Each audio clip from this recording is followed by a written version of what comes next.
Hello everyone, this is Pratibha. Welcome to my channel believe to learn. तो friends, आज मैं ये वीडियो इसलिए लेकर आई हूँ ताकि आपका जो यूपी पीजीटी का इतिहास का सिलेबस है उसको संक्षिप्त में डिस्कस कर पाऊँ।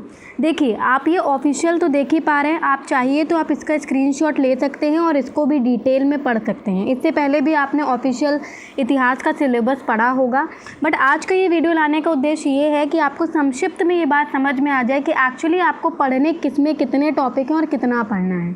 ठीक है, ये आप चाहें तो आप पढ़ सकते हैं, आप इसका स्क्रीनशॉट ले लीजिए। उसके अलावा मैं एक कटिंग लेकर आई हूँ जिससे मैं आपको आपका सिलेबस एकदम शॉर्ट फॉर्म में संक्षिप्त में समझा दूंगी, ताकि आप एक जगह उसको लिख कर रख लें और आपको समझ में आ जाए कि आपको किससे कितना और क्या पढ़ना है। तो चलिए शुरू करते हैं।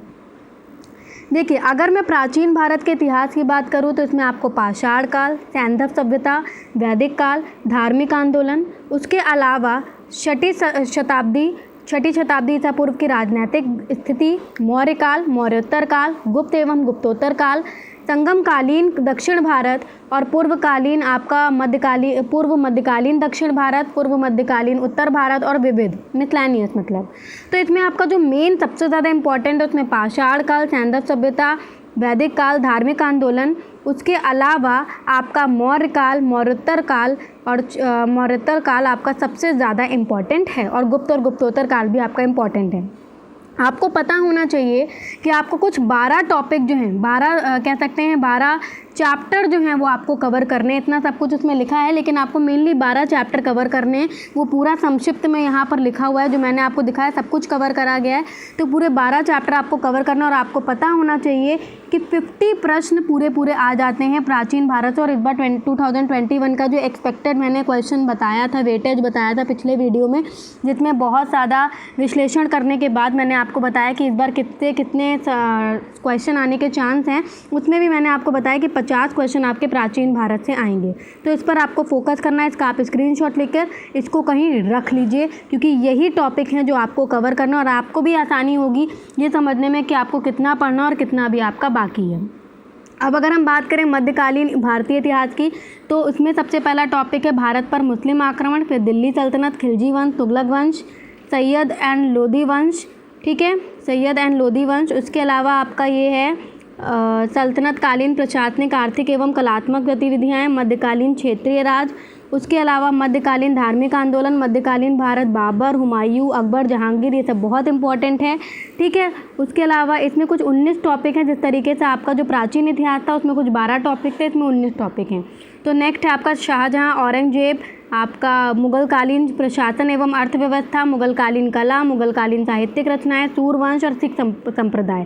ठीक है, तो ये आपके कुछ मध्यकालीन इतिहास का टॉपिक था। एग्जैक्टली यही टॉपिक्स हैं मेन, जो इतना सब कुछ लिखा, आप इसका भी स्क्रीनशॉट ले सकते हैं। उसके अलावा अगर हम आधुनिक भारतीय इतिहास की बात करें तो इसमें कितने टॉपिक आने हैं तो देख लेते हैं। देखिए, भारत में विदेशी व्यापारियों का आगमन इम्पॉर्टेंट है। ईस्ट इंडिया कंपनी और बंगाल के नवाब, ये भी इम्पॉर्टेंट है। मराठा राज्य संघ, पंजाब, अवध एवं मैसूर, 1857 की क्रांति एवं अन्य विद्रोह इम्पॉर्टेंट है। सामाजिक एवं धार्मिक सुधार आंदोलन, पढ़ना तो आपको सभी है, लेकिन ज़्यादा इंपॉर्टेंट चैप्टर पे ज़्यादा फोकस करना है।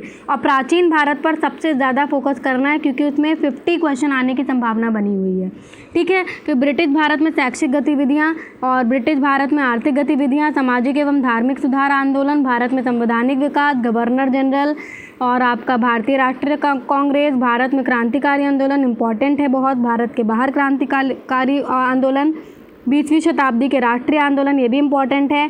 भारत में जो सांप्रदायिकता और विकास है, समाचार पत्र, पत्रिकाएं, पुस्तकें इम्पॉर्टेंट है और विविध।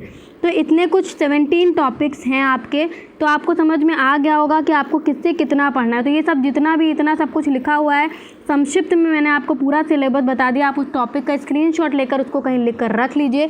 तो आपको प्राचीन इतिहास से 12 टॉपिक, मध्यकालीन इतिहास से 19 टॉपिक, जबकि आपको आधुनिक इतिहास से कुछ 17 टॉपिक जो हैं वो कवर करने हैं, और उसको कहीं लिख कर रख लीजिए ताकि आपको पता चल जाए कि आपकी तैयारी कितनी और अभी आपको कितने चैप्टर करीब पढ़ने हैं। वीडियो पसंद आया हो, हमारा ये प्रयास अच्छा लगा हो तो वीडियो को लाइक, शेयर और सब्सक्राइब जरूर करिएगा चैनल को। नमस्कार।